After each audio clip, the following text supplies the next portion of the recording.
Good job, Nick. What's happening, Nick? Hey, how's it going? Thank y'all for having me. You're very welcome. We're stoked to have you on tonight, man. And I tell you what, Veena, her timing is impeccable. Yeah. You know, that she was our connection to you, and then here she goes popping on the intuition. Veena, it's just on fire, right? You just knew this was the place to be. Her spidey sense was going off. I popped in here and then she texted me. She's like, "Are you speaking to that?" I was like, "Yes, I am. Are you in here?" She's like, "Yes, I am." There we go.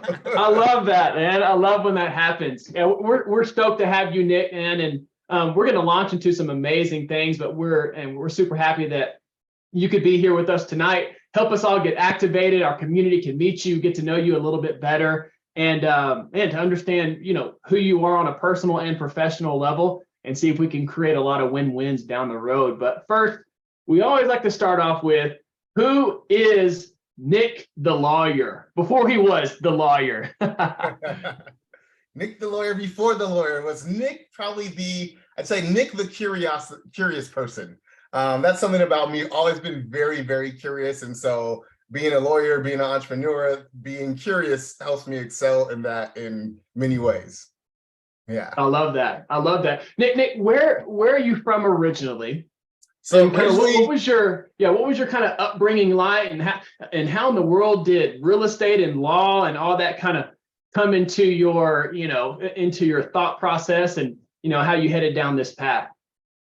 Yeah, so I'm originally born and raised in Tacoma, Washington. So it's about 30 minutes south of Seattle. All my family is there. My family, both sides were in the military. And so that's kind of what brought my family there. But all my aunts, uncles, cousins, my grandma, all my family still is there. I'm the only one that kind of got away. But yeah, so grew up there. All our family was pretty close. We all lived within like 10 minutes of each other. So I hang out with my cousins all the time. But as far as kind of how I got into real estate and got into law, I think part of it was just, my dad was a blue collar worker. He was a machinist at Boeing. So he helped kind of build some portion of the planes.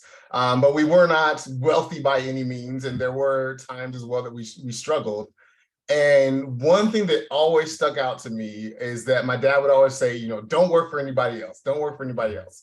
And him telling that taught me a couple of things. One, it was great to see that he was doing what he had to do, even though he didn't like it. He was like, I got to do this for my family. So, he worked for somebody else. But at the same time, he is basically instilling in me, don't make the mistakes that I made. Kind of set yourself up to do something different, because as you guys are doing, freedom, we want freedom, right? And so, yes, even though I couldn't necessarily articulate that when I was younger, I could always tell and kind of feel that he was just felt kind of stuck or wasn't doing what he wanted and fulfilling, his dreams and his goals and his purpose.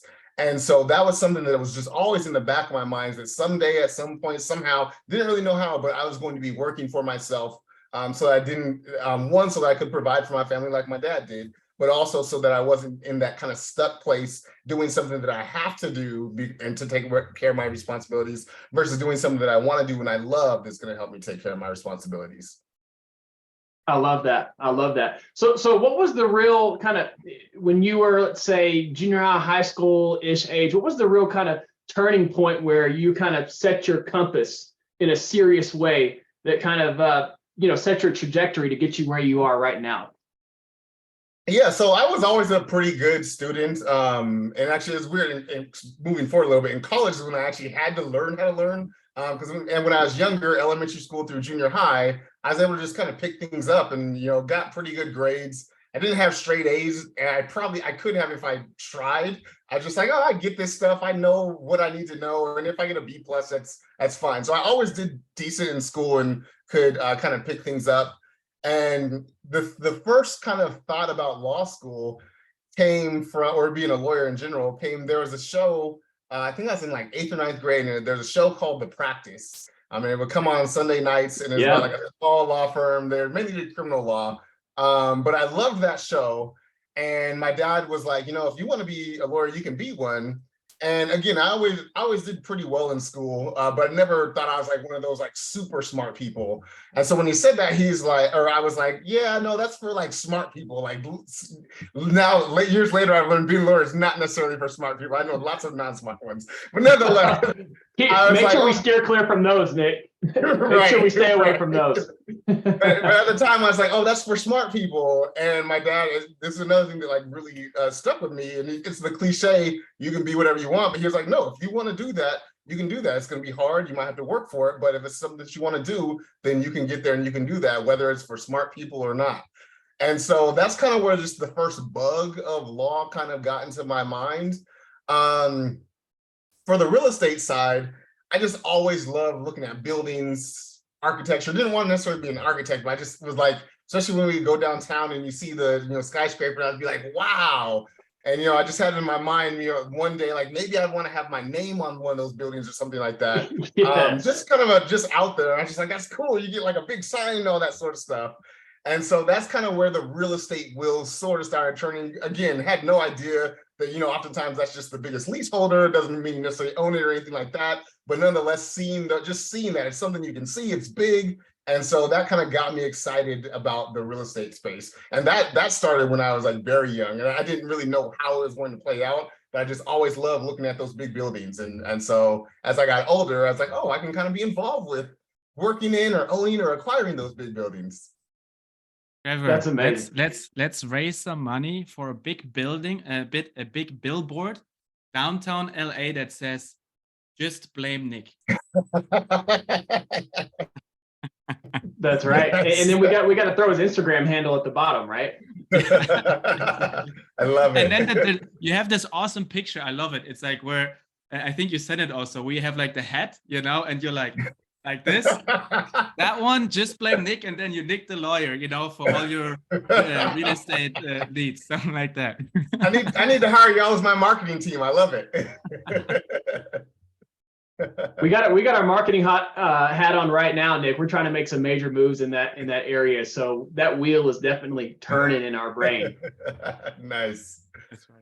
Okay, so Nic, so you went to school, you went to college, right? And then how did things unfold after that? And what was, I guess, the biggest takeaway from you during that? I mean, college was extremely a transformative time for me. And I'm assuming probably the case is similar to you, right? So talk about mindset growth, talk about mindset shift to allow you to grow and develop to have the success that you've had today in, my goodness, so many areas: academics, law, real estate, probably many others that we aren't aware about. Could you speak to that a little bit? Yeah. So one big thing with many people in college, just the relationships that I had. That was more than anything, more than all the stuff that I learned. The relationships I built were the most valuable thing that I got there. And so with one of those relationships, one of my really good friends who I've actually done business with, still one of my best friends today, he taught me to take risks. Growing up, I had very much had a scarcity mindset before that was even kind of the buzzword. But just growing up, we didn't have much. And so we always had to save, we had to conserve, we had to try to move, plan 3 moves ahead, just in case whatever bad happens, because that's kind of just how I grew up. And so I had one friend that he grew up the same way, or his family also struggled, but he was like, I'm going to make it and I'm going to take risks. And, if I fail, especially him, he's like, I'm young. If I fail, I'm just going to keep going. And so we were kind of good working together because I was the very risk averse. He was the one who was probably taking a little bit too much risk. Us working together and kind of fighting it out over the things made us a good duo. And so, yeah, learning to take risk, getting out of the scarcity mindset, which I'm not even going to say that I got out of it in college. I'm not even going to say that I'm absolutely out of it now, but at least started moving towards and realizing it and saying, wait, I don't have to be so risk averse. There is more out there. I can go for these things. Just like my dad told me a long time ago, I can do or be whatever I want to. And so having that friend that was really out there taking risks really helped kind of open my mind and say, you know what? This kind of cookie cutter, and again, this is not throwing any shame on anybody for the path that they take at all. But for me, I was like, this is not going to get me where I want to be. This is not the life that I envisioned for myself. And in order to get there, there are going to be some risks that I have to take. And so, yeah, one of my really good friends in college kind of taught me, and even as after college, again, we were taking those risks in business together. And I'd say that was one of the big things that helped kind of change the trajectory, is to really be comfortable in starting to take some of those risks. I love that, bro. Could you unpack maybe a couple of those initial risks where it was just like, dang, I don't know if I should be doing this, but I'm going for it because I know potentially this could get me to this level and propel me in this direction? Yeah, I mean, even just starting my firm, I graduated in 2009 from law school. So the economy, if we think the economy is not good now, go back then, it was way worse. That's right. And so I was graduating at a time where, other lawyers that had been working for 2 or 3 years, they're getting laid off and they're competing for the same jobs that I was competing for. And so even in law school, I, had that idea that at some point I'm going to be working for myself. And so my plan originally was to work for 2 or 3 years for a firm, get a little bit of experience, and then open my own firm. And so typically in law school, your second year summer, you have a paid internship, and then you're hoping they give you a job offer so that you have a job when you graduate. And so I did that, and I got the job offer, but how the economy worked out, by the time I graduated, that office had folded, and they said, "You're great, Wow. sorry, none of us have jobs, so we don't have one to give to you either." And so, this is one thing that actually helped me even more so realize, okay, you got to take risks, because I was doing the, thing that's supposed to be a safe bet: go into law school, get the internship, get the job offer, and you're going to be okay. And I did all that, and I wasn't okay. And so that helped me open up even more and say, you know what, this thing, trying to play it safe, I can end up in the same place playing it safe as I could if things go bad when I take a risk. So maybe I should try to take the risk, because the upside is going to be way, way higher taking the risk. And so about a year had gone by, and I was kind of doing some consulting work, applying for all these jobs that I didn't want. In the meantime, I knew that this firm was going to open at some point. And so I was like working on a website, reading about how to run a law firm and things like that. And I had gotten back from one of my consulting gigs, and it was paying, at least at the time, was very well, more money than I had really made. But I would work like maybe 3 or 4 weeks for them, and then not have a project for a couple of months, and then work 3 or 4 weeks. But it's enough to kind of tide me over. So I get back from a project, and I was kind of the only one working on that project. And I made good money, but I saw how much the company I was working for made, and they weren't even there. And so I was like, wait, like I thought I was doing well, and they did, multiples better, halfway across the country, not even doing any of the work. And so I said, you know what? Maybe I should try and see if I can go about this on my own. Because, even if I get a smidgen of what they were getting and it's all mine, then I'm going to be doing much better. And so that kind of pushed me. Again, I was like 26 at the time. All my friends were kind of fresh out of college. They can't afford lawyers. I don't know anybody that can afford lawyers, but here I am going to start a law firm nonetheless. But it worked out. And Wow. I lucked out. And again, one of the reasons that I didn't talk about relationships so much, because if I look at a lot of the pivotal times in my life, the way that I was able to, level up or get through it was based upon relationships. And it's not like I'm using people, but it just happens to be where I'm in a position where I need something, and somebody that I know has what I need, and they're willing to give it, or vice versa. And so this is another scenario where I, open my law firm, press publish on the website on, say, a Monday. And then sure enough, one of my good friends, one of y'all might know her name rhymes with Ina and starts with a V. She calls me on like a Wednesday, and it's like, hey, you do real estate law, right? And I was like, why, yes, I do. Even though I hadn't fully really done a whole lot yet, but I was like, yeah, I do. And she was like, great, well, we just fired our real estate attorney, so I'm gonna have my boss bring you in to see, what can happen. And so that ended up being one of my very first clients. And that was one of the clients that kind of helped me in the first couple of years that I'm building up a lot, client base and that sort of stuff. And yeah, that again, it showed me that, one, if you don't take the risk, you can still fail, so to speak. And then two, take the risk. And even more so now, I've very much gotten into like mindset, and my wife says it's like foofy, whatever. But that manifestation, really claiming, say, this is what I want, this is what I'm going to do. Because opening the firm, that for me, that's an example of it. I opened it up, And 3 days later, I had a client that was at least able to pay my rent and stuff. And that, to me, does not happen to many people, but it's because I took that risk, I put it out there and said, this is what I'm going to do. And then universe responded back in kind. Let's go. Let's go. Can we put some fires in the chat for Nic for rolling the dice, taking the risk, going all in, believing in himself, even though I'm sure it was probably a little bit shaky there, right? Oh, there was a lot of doubt. But you went for it. Belief with an asterisk. Yeah, totally, man. Totally. Let's get some fires in the chat. I love that. And you obviously you capitalize on that moment, right? Veena, which by the way, Veena, can we bring you on really quick? Can we bring her on? Let's unmute her.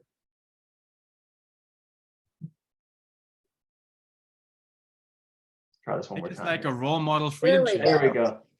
There we go. Veena, is there anything you wanted to add to that story there when you and Nic's paths intersected the first time? You know how you have moments that you like regret in your history?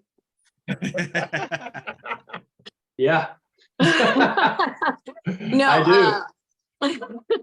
That wasn't one of them. Probably like a top 3 moment for but for real, I have had the pleasure of working alongside him both in corporate and then, when I went off and started on my own thing. And he's the one who really taught me how to scale legally, right? Like I didn't know why I needed an attorney, but I just knew I probably needed one. And so having friends like this that you maybe, and you probably know people in your Rolodex now or that will be in your Rolodex that you're like, okay, I can't really see how it fits together now, but eventually it will happen, right? Or it could happen. So that's why I always talk to everybody like they're a potential investor, because they might not be today, but they could be in the future. And, the same way, Nic, I didn't know he was going to end up being like one of the hottest syndication attorneys. And I'm like, I'm so glad I got in on the ground floor because he has to answer my calls.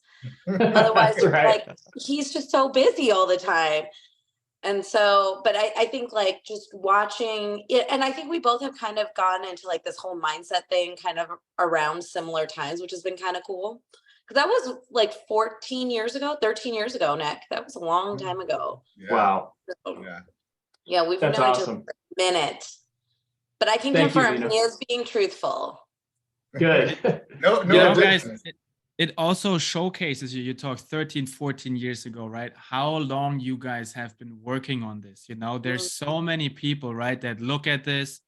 Let me try this. It's shiny. I'm going to go at it. And after 2 months, they're like, oh, it's hard.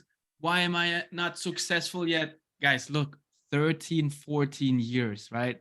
That's a long time. Heck, I was in high school back then, by the way, guys. Oh my gosh. Right, Nic, we're old. That's what he just said to us. But no, Nic, you're old. It's for real though, because I mean, I can tell even in our community, right? Like when we started this, we have people like Iffy, for example, right? Perfect example. I love bringing her up because she's been there. She's been left, right, other communities, learning and still moving forward, constant progress. And then there's others, that scream like, yeah, I'm going to be the next big syndicator. And then it's like, you never see them again anymore. Ooh, and it's hard. It's, I'm just yeah, it's the truth, right? That's my German cold hard truth. Boom, bam. But it's the truth. And it's true. It's hard, right? I mean, I tell this every week here. It's not easy. One can make it look easy on the IG and everything, right? But man, it's tough. It's tough. It's hard. But you gotta keep rolling. You can see it 13, 14 years. Amazing. I mean, I wish I had this Zoom call when I started. It made it a lot easier for me. Exactly. But you were in high school, so. Exactly. If you would have seen me the time you started, you would have not want me to lead a Zoom call for you to plug in and try to get something out of it. That's the truth. I love it. You guys say that you guys are lucky that you guys met each other, right? But do you think luck is actually a skill? So I think luck is actually a skill because luck is when what? Luck is when preparation meets opportunity. So if you were prepared and you did everything to your maximum potential, opportunities come, you guys can capitalize on that. So luck is a skill. And there was if it's meant to be, it's meant to be, right? I agree. I love that. That was like the mic drop. So There I'm it done is. now. That's what There it Victor is. does. He's quiet the whole time. He just like then finishes up like. Yeah. Yep. He makes all of his words count. He sure does. Veena, thanks so much for coming. I know you're trying to get settled there at your house and things like that. So we promise we won't bother you anymore.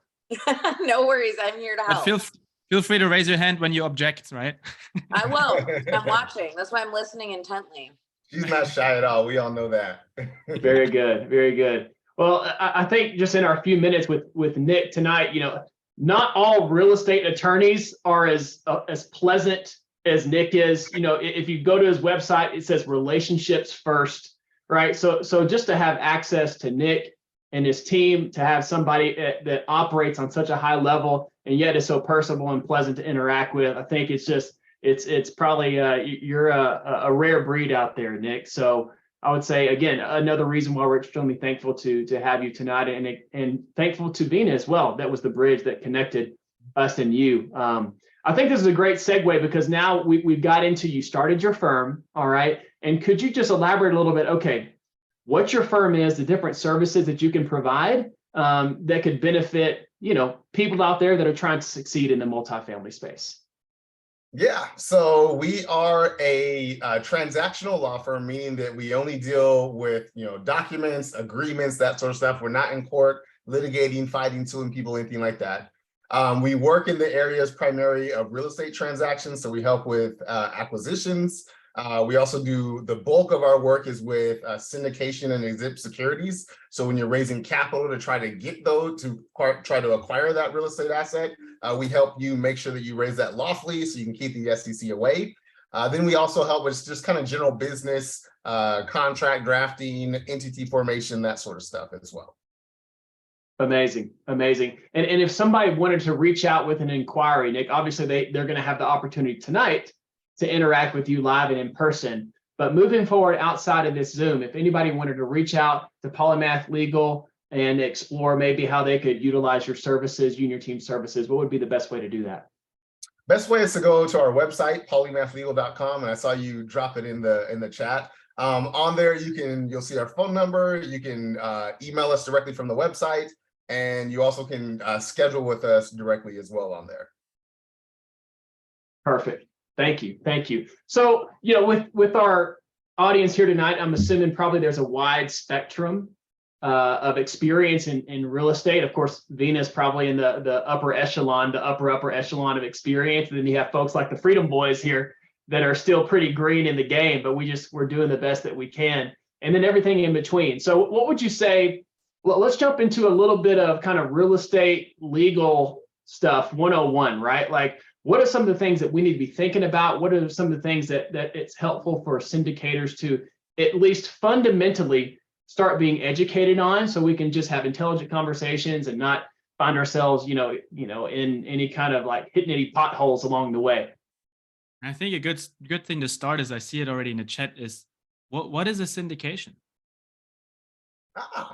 Okay, yeah. So what is a syndication? That's good. So essentially with syndication, we are pooling capital together. So we're bringing our money together for a project. And a lot of people think syndication is this super formal thing, and there are some formalities to it, but really it's that simple. Anytime we're pulling capital together for a project, I'd say it's a very, very, very good chance we're doing a syndication. So the first syndication that I did for a client was for a movie project. So they had a script and they said, hey, we need like 800 grand to make this movie. And so we set up a syndication so they could raise the capital to fund the film.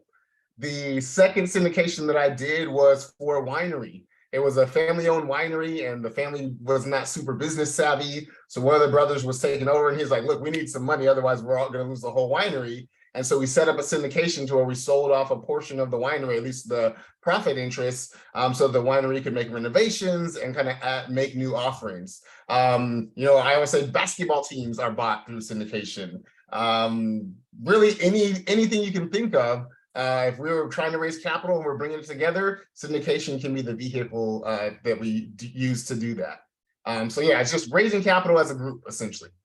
Did And the film so make money, Nick? I had the same question as Veena there, actually. Did the film make money? I don't know, actually. I don't know if it was ever even actually created. Then probably I'm not, just, if you I'm don't a know. syndication attorney. So I stopped. I got them to where they could raise the capital. Then it was on the. That means you yeah, didn't so- watch it, so it probably didn't make money. Exactly. Yeah. I mean, most films don't make money. Let's just be real. Right, fair enough. All right, keep going. Sorry.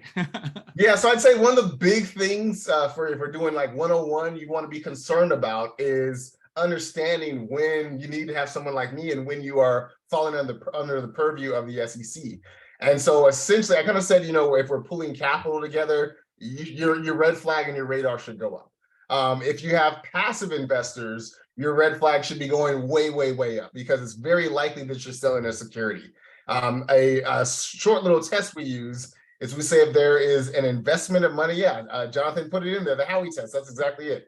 So if there's an investment of money into a common enterprise with an expectation of profit, primarily from the work of someone else. So we're investing money, so we're paying money into a common enterprise, we're pulling it together into the same company. If you're investing, most likely you're expecting profit, so that's the third one. And then the fourth one is with an expectation of profit from primarily from the work of someone else. And so think of your limited partners, as you call them, your passive investors. They're expecting that profit primarily from your work, which likely means that we meet the Howey test, which says you're selling a security. And so if you are selling a security, you either have to register that security, such as an IPO, a public offering, or you must find an exemption from registration. So that's where we come in, is that we try to figure out, you know, what are your goals? What are the parameters that you're trying to complete this project in? And then which exemptions might apply to help you meet your goals while also being compliant with the law? So a good example, Nick, and I know everybody is always asking, what's the difference between the JV and the syndication, right? Like and you basically said it with the Howey test, right? But to give it an example, if Victor, Trevor, and myself find a deal, making this up, costs $1 million, right? And we all say we're gonna have to bring $300,000 to the table, making up these numbers. And all of us say, we all bring $100,000 to the table. Trevor, you're gonna do this. Victor, you do the accounting. Marcel, you yell at the manager. You know, you all have your specific roles in the deal, right? That Very would then fitting be for you, by the way. What? Very fitting for you, by the way. Well, you know, I was thinking about what fits for Trevor, and usually because Trevor in our team, he's taking on all the, you know, in the capital raise and all the investor relations and all that kind of stuff that he's building out right now, and that wouldn't fit the argument now with the JV, right? So I was like, Trevor does something else. But long story short, that would then be more so a JV. Is that correct, or would that maybe also fall into the aspect of a syndication? So I'm going to give you the favorite lawyer answer. It depends, but I'll follow it up with that. So it does depend. We'd want to look at the very specific facts of the situation. But what you said sounds like it would be a joint venture. And the main reason for that is that all three of you were active in that. So you might have been investing money, but you weren't primarily expecting that return of profit from the work of someone else. It's going to be from your work and other people's work as well. Exactly. Yeah. I just wanted to give some people an example for that, right? Because it's so easy, I feel like, to misunderstand that. And like you said, it's always kind of, it depends. So an example in that case, I think was good and helpful. Appreciate that. Yeah. Nick, where does private money lenders come into this whole equation and thought process? Give me an example of what you're saying when you say private money lender. I think I do, but I've heard of different kind of contexts that people use that in. So I want to make sure I'm understanding what you're saying. Yeah, I mean, you know, they're passive in the deal. We'll say that. I know red flag should go up, but it's like, hey, here's my money, and then based off this lending, these are the terms. You're going to give me X amount of interest. You know, I should expect it. You know, that interest and 10% annualized, 12% annualized. Maybe I get a couple of points off the money that I'm lending you, right? And then I should get, you know, the principal plus interest back by X date. Like those are the kind of terms that we've agreed upon. Does that answer your question? Yeah. So okay. It sounds like that's essentially a debt raise, right? It's a they're not getting equity, are they? They're getting a annualized return, and that's it, correct? Yep, that's right. Okay, so one small point of clarification is that debt can still be a security. Now, the context that you said, it primarily would depend on the structure and kind of how many people are involved. If we're talking about, one lender that is having a promissory note and it's on title, then that's likely going to fit an exemption and be excluded outside of the definition, even though it would check off all the boxes. If we're talking about a mortgage for a real estate asset, many times that's an exemption all in of its own. Now, if it's instead, you're saying, Trevor will get a couple $100,000 in a promissory note from you, and Marcel will get some from you, and maybe you'll get some from me and a couple other people. And so there's multiple private money lenders. That probably would be a security that you're selling, and you'd have to go through the process of having an exemption there. But if we're talking about one lender and it's a promissory note and it's recorded on title, in most cases that falls outside of this. So a good example for that would be our $1 million deal again. We needed $300,000 and I buy the deal, and Trevor loans me $300,000 on a promissory note, which is secured against the asset that I'm purchasing, right? Then that would be essentially an exemption, right? Because he's legitimately a lender, just like a bank, essentially, right? I mean, same thing. Yes. Yeah. So in most cases, that's excluded outside of this conversation. Yeah. Very interesting. I think these are the things that people always question. And I see actually in the single family space, it's interesting because nobody talks about SEC in the single family space. That's right. And Yeah. I know, I've seen many deals going on there where people invest money, and they say, I'm just the money guy, I invest money in the deal, you invest sweat equity in the deal. Now, what do you say there, Nic, when somebody legitimately says, my value to the deal is I bring 100K, your value is you run the deal, and then we split the profits? You are going to have some potential issues there. Again, we can look at the specific nuance of the situation, and it may not be a problem, but if you're coming in saying, here's the money, I want to sit back, then at the very least we were dealing with something passive. And again, it's not the exact definition, but 9.5 times out of 10, if we have a passive investor, there's a good chance that we have ourselves a security, which again means that we need to register that security or have an exemption from registration. But yeah, I agree with you that in the single family and even the multifamily space as well, but probably even more so in the single family space, I see a lot of people that are doing things that if the SEC caught wind of it, they probably would have some issues. I think so too. But probably the thing is there's too much volume for something to get picked out. But if you get picked out, then you have a problem, right? Yeah, no, here's what I tell clients. I'm like, look, you're going to pay me a whole bunch of money. We're going to do all this work, and then we're going to save it on a hard drive somewhere and hopefully we never look at it again. Because if we're looking at it again, it means something's gone wrong. If something's gone wrong, we definitely want to have this. But really, yeah, it's, I would say you don't need a lawyer until you do. There's not going to be an issue until it is. And, the SEC is not knocking on everybody's door saying, let me see, have you sold a security? Let me see your stuff. That's not how it's working. Typically, if you were to have an issue, it would likely be because an investor contacted the SEC. And so particularly in the current climate that we have, the past 5 years, if you got into real estate, you're going to look like a rock star even if you don't know what you're doing because the market was just taking you up. Now we're going to see actually who is a real estate operator, and we're going to start seeing some that don't quite go as well. And that's when I think you might start hearing more about some SEC investigations, because before, investors don't care. They're getting their money. They're killing their numbers. So why, even if things are a little off, they're not going to, rock the boat. But now we might start, I've heard lots. I was just at a conference a week or two ago, and everybody was talking about pausing distributions. And that's kind of the first step. And so, and I've been hearing also about there are some deals that are just kind of going bad and going to have a lot of issues. And so when you losing investors' money, now they're going to say, wait, who can I contact to see about this? And if the SEC gets a call, then that's when they start looking into stuff. And that's when you open up that hard drive and hopefully have the documentation in place that you need to have. That's so important, man.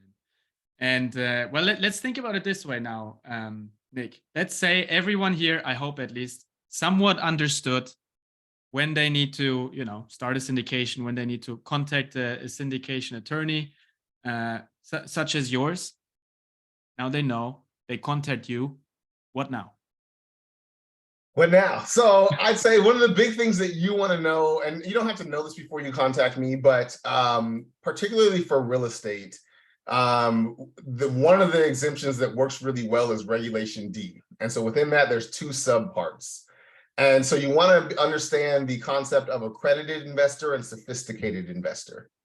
An accredited investor, there's multiple ways, but the typical way people that show that they're accredited is through their income or their net worth. And so if we're talking about individuals and qualifying by income, it's somebody who's made 200,000 or more the past 2 years and expects to make that much or more this year. If they're spouses or spousal equivalents, then it's 300,000. And then the other way is through your net worth. And so if your net worth is $1 million or more, excluding your primary residence, then you're accredited. So basically $200,000 or more income or net worth of $1 million or more, then you're accredited. So you're a higher earner or a higher net worth individual. And so with that, you can weather the storm a bit better if an investment doesn't go so well. We contrast that with sophisticated investors. These are people who are not accredited, but based upon their current investments or past investments or their education or their work, or maybe working with a financial advisor, they possess the resources to determine, does this deal make sense for me? So they can kind of figure out the merits and the risks of the deal. So that's sophisticated. So when you're thinking about raising capital, you want to have an idea of, where do I think most of my network is, especially on your first deal, because your first deal, most of your investors are going to be people that you know, because if you're coming to me and I don't know you and it's your first deal, I'm probably going to say no, because I don't want to be the one that pays for your lessons for you to learn. And it's okay. People make mistakes. Your first deal, the things you did, on your first deal, you'll look at it 10 deals later and be like, oh my goodness, what was I doing? But nonetheless, most of your investors are going to be people that are in your network for your first couple deals. And so you want to think about, okay, what does my network look like? Is it primarily accredited people? Is it some sophisticated? Is it a mix? Because that's going to help us determine what is likely going to be the exemption that you have. Additionally, say that you look and you see most of your network is not accredited. So you'd be going for some sophisticated investors. That means if we're falling under Regulation D, you'd be doing a 506B, B as in boy deal. With that, you must have a pre-existing substantial relationship with all of your investors. And so the reason I'm bringing this up is that for somebody who's thinking about getting into this space and thinking about starting to raise at some point, expand your network right now, because you have to have that pre-existing relationship. So if you have a deal on the table, once you have that deal on the table, you can't, and you're doing a 506B, somebody that you meet after that, they can't invest in that deal. So right now, while you're planning things out, while you're coming to things like this to get educated, also start meeting with people, expanding that network so that when you do have a deal, if you are wanting to do a 506B, you can now say, look at all these people in my network that I have a pre-existing relationship with, and you'll be able to cast your net a little bit wider. Boom. And for everybody that's tried to take notes right now and probably fell behind of all the good information Nic was sharing, don't worry, we'll post the recordings on our YouTube channel. So I hope you listened earlier in the Zoom. To make sure to subscribe, because that's where you'll be able to pause and write down all the info. So you're going to be all buttoned up on that. Yeah, that's right. And if I'm going too fast, tell me to slow down. Sometimes I get you're going excited, perfect. and I'm just going and going and going. I even have to tell my students, I say, look, sometimes I get excited, so just raise your hand and say, hey, Professor Nic, slow down a little bit. And we got to cramp as much in as we can in the time we have here. 100%, man. How soon, Nic, should somebody reach out to you actually? When let's say we have a deal right now, right? We are, let's say Veena, first perfect example, right? She said she's close to getting a deal awarded this week, right? Is this the time where she would say, hey, Nic, I need you right now. Drop everything you've got going on. I'm the most important. Veena's raising her hand. Let's let her answer and see what she says. I've got an answer. Nic, where are my documents? You got them yesterday, right? I emailed them to you yesterday. No, I want the PPM too. Coming soon. We So got- that we probably got answers word- it for you. She has already reached out to me. Yeah, And we got already word we some were getting a going. deal, and that evening I was like, send me your link. And by that night, I had all of the information, and I actually filled out the questionnaire. You would have been so proud, Nick, if you saw it. And then, so like literally 12 hours after I was told we were likely going to get the deal, I started moving. Boom. That's how Yeah. quick. Veena's very, very confident. I don't know that I necessarily would tell, especially a new person, your first deal, I probably wouldn't say to do that just yet. But what I would say is if you even get to where they say, hey, we think we're going to award you the deal, reach out. We don't necessarily need to get started yet, but reach out so that me and my team will be ready. We'll know that, you've got something coming through the pipeline in the next week or two so that we can get going. Typically, when you're getting into a real estate contract, you can do the timelines however you kind of negotiate. Some people in the LOI period, they'll have their due diligence in that period. Other people will have maybe some of it in the LOI and some of it after you have the PSA. In any case, I tell clients, when you get the LOI accepted, just reach out and let us know so we can make sure that we're ready to get moving when in the next week or two when you are ready to go. And then when you're going through due diligence, when you get to the point where you're like, you're not finished with due diligence, but you're like, you know what, we're going to move forward. There's a few things we might need to work out, maybe looking for retrading with the seller to lower the price or something we're going to work out, but I'm pretty confident we'll be able to work it out. That's when you want us to actually get going. Don't wait until the due diligence is done and you say good. You know about a week beforehand whether you're gonna back out based upon due diligence or not. And so if you're at that point a week before and you're like, yep, we're good, we're moving forward, reach out to us and that's when we should start moving forward. It takes us, we've done a syndication as quickly as 10 days before. We don't tell clients we'll do that. The office was in chaos. It was one that's happening right before Christmas break, and I was just like, hey, if you guys can do this, it'll just be added to your bonuses. But we don't do 10 days. 3 weeks we can do very comfortably though. Now what usually ends up happening is it usually ends up taking about 4 to 6 weeks because we can do it as quickly as 3 weeks in most cases. But if we need a document or we ask you a question and it takes you a day or two to get back to us, that's just going to be a day or two that adds to the timeline. So realistically, typically clients are wrapping up in about 4 to 6 weeks. A very motivated client can get it wrapped up a lot closer to that 3 week mark. If it's taking longer than 6 weeks, it's just because the client doesn't need it in a rush, and that's perfectly fine with us. But yeah, if it's any longer than 6 weeks, it's typically not on our end. It's the client, which again, if you don't have a rush, then we don't have to be rushed either. And your questionnaire, Nick, that you spoke about, the initial questionnaire, right? I mean, that's a solid document too. That's not that simple, I think, for a first timer to fill out. I believe I saw you on a Zoom where you went through it probably a couple months ago. Was with Veena, I think. And that thing I would always recommend nowadays for people to get started on that questionnaire rather sooner than later, because on the first go around, that thing is not an easy one. And I think you guys did a Zoom on that, you and Veena. I think so, yeah. I think we so did too. It's probably in your vault, Veena. So for everyone that wants to look into that more deep, because we only have 15 minutes left, guys, by the way. If you want to go deeper into everything that we've just talked about, make sure you reach out to Veena and her vault and her community there, because she's got everything in there, right? When it comes to how to blame Nick.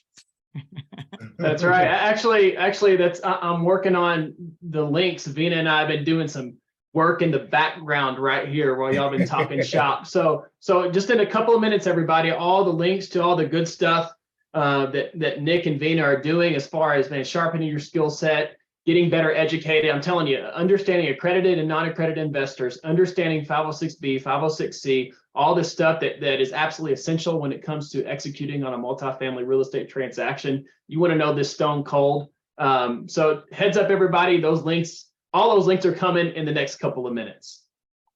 Cool. Good stuff there. All right, Trevor, do we want to flip the switch here and open it up to every single one of the participants here to fire away their questions at Nick? I can't imagine that there's no more questions than the one Jonathan is having for the past 30 minutes. Let's do a Q&A, guys, for the remainder of the time. Nick, thank you so much for everything you've shared so far. That's the thing, man. I feel like on these things you can sit here for 3 hours, right? And you can just continuously keep going, roll through. That's why I was so freaking really pissed off that I couldn't attend our pre-meeting, and since I was in the air, I was upset, but so like Trevor said, we were getting pumped and activated back on, was that Wednesday? We were ready. Come on, man, we were. Man, and I mean, obviously we spoke once before, right? And I saw you with Veena and everything, and I had my fair share of experiences with syndication attorneys and real estate attorneys. And usually, you know, I'm very loose goose, you know. I like to be very normal and not like stuck up, right? And I drop a couple of jokes here and there. These folks are no fun, man. You know, they don't smile. They don't smile, man. So that's why I was like, man, you know, with Nick, that would be a fun one. But nevertheless, I know you had a good time. All right. You hit on something that I think is important for entrepreneurs to remember. You know, to me anyway, it's not success if I, you know, have a firm that's growing and big and making all this money, but then I'm not happy. I'm not enjoying what I'm doing. And so the reason I'm able to joke is just, you know, that's how I am naturally. I like to have fun, like to keep things light. And granted, I know the stuff that I'm dealing with is very serious, but when I'm talking with you guys, we're communicating, we're relating with each other. If you see me when I'm actually drafting a PPM, yeah, I'm very serious, very focused. But outside of that, I'm like, I like interacting with the clients. I like being able to figure out what is their goals and me having a small part in helping them get there. And so I say, when we're doing that, I know that you guys are a lot of times scared or like, I don't know what's going on. I'm like, I got you, chill out, let's let it flow. And so if I was all stuffy and stuff, you're gonna mirror that energy. And I'd say none of us need to be stuffy. Let's keep it light. I'll be the serious one in the background so that we can all have a good time and make sure that as we're going towards this grind and this hustle, that we're also actually enjoying what we're doing. So I think that's very important. I fully agree. It also creates a sense of trust, to be honest with you, right? Like if you feel like you don't connect with somebody, at least somewhat on a personal level, and they provide a service to you, and there's the trust level usually fairly slim, right? Yeah, and it's, you know, again, quick to keep harping on relationship, it is a relationship. I'm gonna be working with you. And so as much as I am trying to build my client and want new business and all of that, I also am interviewing the client as well. Because if my lighthearted approach is a problem for you, I'd say maybe we are not a good match, and that's perfectly fine. I don't want to work with somebody where I'm constantly, where they're tight, and now I'm feeling that as well. And again, if that's how you are, there is an attorney out there for you. But I always make sure that I'm being my real self and being how I'm going to show up when I'm working with you, so that, you know, if that is a problem with you, we'll know that early on, and that's great. We don't have to work together. I don't think that I'm necessarily the attorney for everybody, and that's perfectly okay. Yeah, no, I fully agreed. I can tell you'd definitely be the right attorney for the MFC community, no doubt. I love it. Facts, bro. Love it. All right, let's get going with the Q&A. Jonathan is up first, so let me pull him up here. Jonathan, the spotlight is on you. What's up, brother? How are you guys? Amazing. Long time no see. Yes. Thanks for doing. Yeah, I've been busy with Edward in the background, so Good. I might not be here. But me and Ed are burning the road. So Let's go. a lot of analysis. I'm actually digging around getting private financing right now. I know he is as well. And what I wanted to know, if you could kind of, if I was to ask you to kind of outline the basic steps that we're going to go through, the basic steps. You know, first we're going to do this, then we're going to do that, then this is going to happen, and then that. How many steps are there to get the investment completely underwritten with an SEC filing? What are the basic steps that we're going through? Okay, so I can only talk to the legal part. So we don't help with the underwriting. We'll review it, but I just know the very surface level stuff. So when we look at underwriting, I'm just looking for major outliers. But you'll want somebody who works specifically in that to do that. But as far as kind of the securities paperwork, A lot of this stuff goes on in the background. So if you're to work with us, what we do is we get you onboarded. So you would sign a service agreement, you'd submit payment. And then Marcel mentioned that questionnaire. We have a questionnaire. It's about 50 to 60 questions. So it's not lost on us that that's a lot. But that is all info that we're going to need at some point. So we try to get as much of it up front so that we can start doing all that stuff in the background. So once we get that questionnaire, the first thing that we're going to do is create your entities. So we like to use a 2 LLC structure. One LLC is the LLC that the investors invest into. The second LLC manages that first one. And we do it that way so that everybody, even you guys as managers, have limited liability protection. So first thing we'll do is get those entities up and running. And then the second thing that we start doing is drafting the private placement memorandum.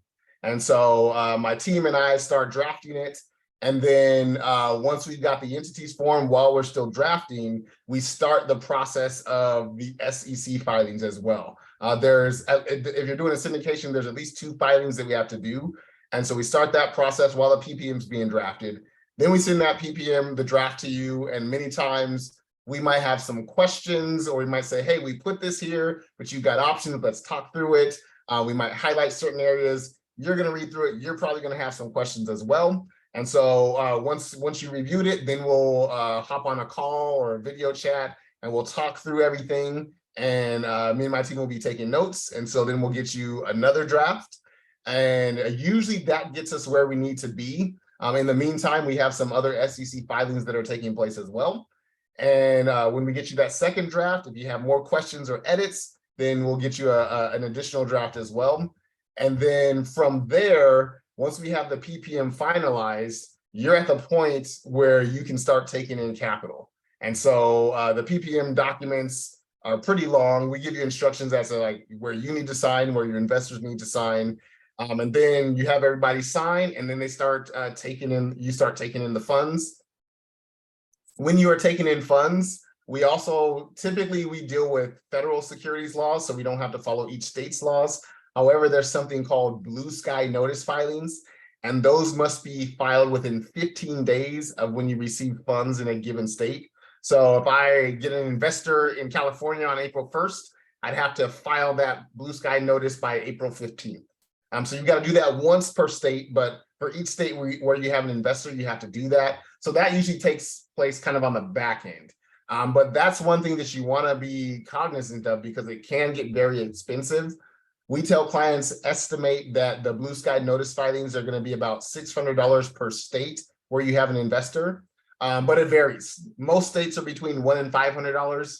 There's a handful that are in the $1,000 range. So if you look out and get all the cheap ones, it might be way less. If you get the expensive ones, it might be a bit more. But even if you're estimating, $600 per state at 10 states, that's an additional $6,000 right there. So we always tell clients about that, because that's a big expense that you're going to have kind of on the back end. And I guess I'll segue this into there's a question, how do we pay for the attorney or what have you? So with the blue sky notice filing fees, you're taking it after you've gotten funds, so you can use the funds you receive to pay for that expense. Regarding how you pay us, we do charge up front, but you are able to reimburse yourself for all the expenses that you have. So you pay us up front, and then once you start raising capital, you can reimburse yourself for any expenses that you pay to me or an accountant or anybody like that as well. Man, love it. Jonathan, you're muted already, because we only can allow one question, so everyone can get to ask a question until the end. But feel free to throw it in the Facebook group or so, or contact Nic directly, and we'll make sure you get an answer if you have more. Yeah. All righty. Appreciate the question. Awesome answer, Nic, man. We have Lene. What's up, Lene? Hello. Hello. Hi. There you are. I'm Renee Anderson, and I live in Boynton Beach, Florida. And so, as I understand, you can do this in any state. You're good with that. You have no problems. Yes, we're doing a federal securities law, so I have clients all across the country doing that. Okay. I came from the state of Washington, so from Long Beach, Washington, not too far. Yeah, very cool. So, because I am looking for apartment complexes to purchase, and I will need some partners. So if I get a couple of partners, would have to fill out one of the forms. I mean, become a syndicate person then, right? Or is that necessary? Are these partners that are going to help you run this, or are these just partners that are solely investing? Well, if they're close, they could help run it, but if they're not, it would be just investing. So yeah, if you have somebody who's just investing, it's likely that you're running a syndication. Okay, That's when you reach out to Nic. that's when I reach out to Nic. All right. One small follow-up with that too is that one thing to understand is that if you're, acquiring, especially with multifamily, you're typically going to have a transaction attorney that's helping you with the actual acquisition, and then you'll have a syndication attorney that's helping with the capital raise. Sometimes those might be the same person, but no, those are two separate roles. And so for the syndication side, we do that across the country. For the transaction side, to help you acquire, so to write that LOI, to write the PSA, to work with the lender, I'm licensed in California and Washington, so I only do that in those states. Just something to keep in mind. Okay. All right. Well, thank you very much, Nic. You're very welcome. Thank you, Lenny. And Nic, what you have told us the last time, which I liked, is although you might just be licensed in California and Washington on the transactional side, right? That doesn't mean that you don't have partners in other states, right? That you like or prefer to work with, because one thing that's important, obviously, is that the team that you assemble for your deal or for your acquisition somewhat works well with one another, right? If your syndication attorney is not working well with your, do we want to call it transaction attorney? Yeah, the transaction attorney. Yeah, then that can be quite problematic, I would assume, right? Yeah. Cool. All right. Let's I think we have only one more question here. And I see that's another community leader here. What's up, Ed? How are you doing, bro? What up, everyone? Hope you guys are doing well. I have actually, I didn't know, Nic, you were based in Los Angeles. I live in Burbank, actually. So we should definitely connect. But I know I'm gonna limit it to my one question. When purchasing the title or purchasing the LLC that owns the property, because I have a crazy one here in LA that I'm kind of negotiating still, and there's tax benefits, which is a big component of it. Do you have to do anything different with the document, or is that something that should be mentioned, like, hey, you have to follow different steps now because of you're doing the LLC and not the property? As far as the syndication side, there's not a lot. There might be some additional risk factors and warnings that we put in. But on the acquisition side, your due diligence is going to be a bit different. You're going to obviously do the due diligence on the property, but you also have to do it on the entity, because you're buying the entity. So you don't want to buy an entity that owns a property, but then has a random $1 million of debt that you didn't know about, because now that's yours. So yeah, the acquisition is going to be quite a bit different. The syndication portion, it won't change dramatically. There'll be some small differences, but no major there. But will that affect how the partnership or where the investors are, what part they play in ownership if they are equity owners? Not necessarily, it just depends on how you structure it. So I mentioned that we set it up as two LLCs, manager and then the investor one. Sometimes there's a third one that actually is the title holder. So there's a LLC that owns title, that's owned by the investor entity, and then they're both managed by the management entity. So in your scenario, I'd probably set up that way, to where the one you're acquiring is the title holder, and then we have those two LLCs kind of above it. That's likely how I would set that up. Got it. Awesome. Thank you.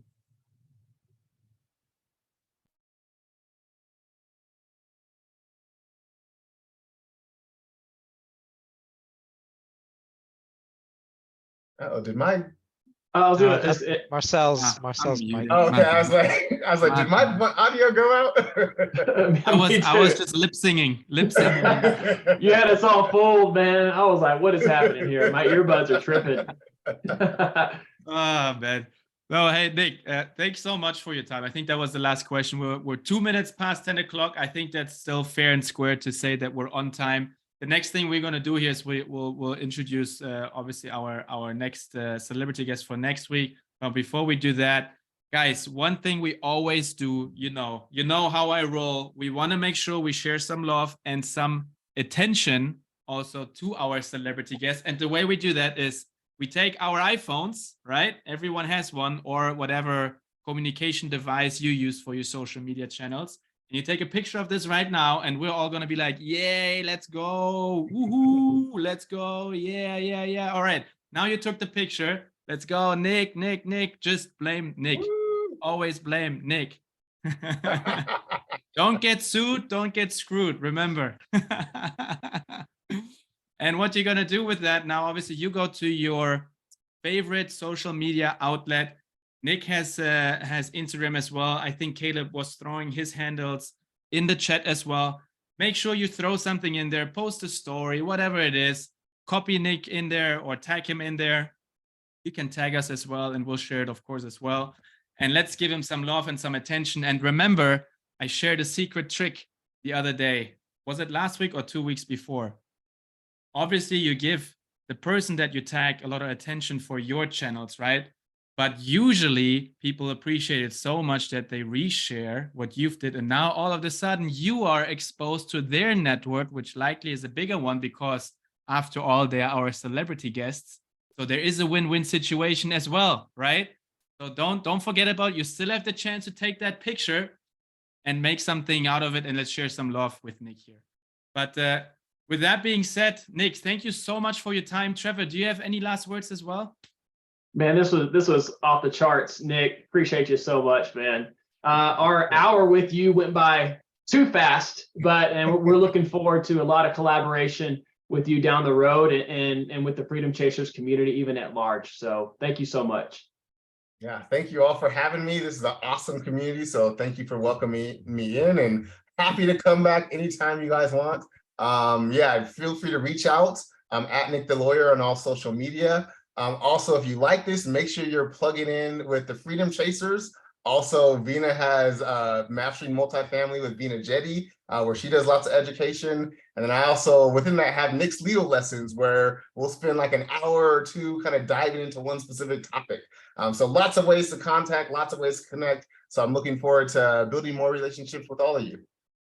Fantastic. And Right Caleb will drop the link one more time again. Oh yeah, there we go. Veena just dropped it right there with their educational access. Click on the top, log in, set up your account, and then you can dive into all the good stuff there.